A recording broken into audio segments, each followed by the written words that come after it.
কক্সবাজারের রামুতে যাত্রীবাহী বাস ও কাভার্ড ভ্যানের সংঘর্ষে ৩ জন নিহত হয়েছেন। এ সময় আহত হন আরও ১০ জন। এ নিয়ে জানাতে সরাসরি যুক্ত হচ্ছেন সহকর্মী আব্দুর রহমান।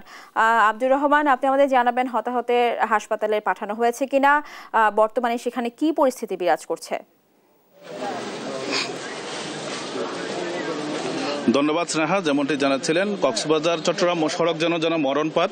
প্রতিনিয়ত এখানে অনেক মায়ের বুক খালি হচ্ছে সড়কের এই অদক্ষ চালকদের কারণে এবং অপরিনিয়ন্ত্রিত সড়কের ব্যবস্থার কারণে কক্সবাজার চট্টগ্রাম মহাসড়ক যেন প্রতিদিন কোনো না কোনো মায়ের বুক খালি হচ্ছে।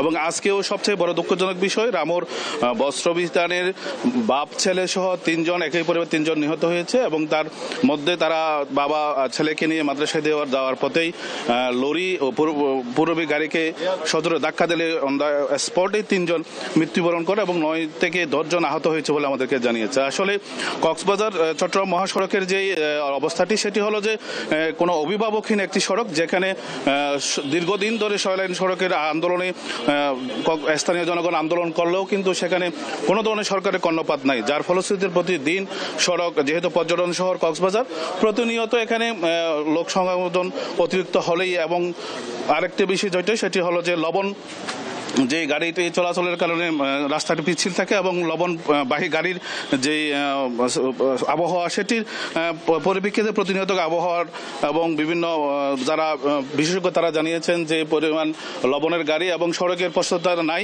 সেজন্য প্রতিনিয়ত এখানে গাড়ির অ্যাক্সিডেন্ট হয় এবং বিশেষ করে সেটা নিয়ে মূলত তাদের যেই প্রাণহানি, সেটার জন্য সরকারের পক্ষ থেকে যথাযথ ব্যবস্থা নেওয়া হবে, সেখানেই মানুষের মৃত্যুর সংখ্যা কমবে বলে জানিয়েছে। স্নেহা, এটাই ছিল আমার কাছে সর্বশেষ। পরবর্তীতে আবার জানাবো। আব্দুর রহমান, আপনাকে ধন্যবাদ। দর্শক, কক্সবাজার রামুর দুর্ঘটনার খবর জানাচ্ছিলেন আমাদের সহকর্মী।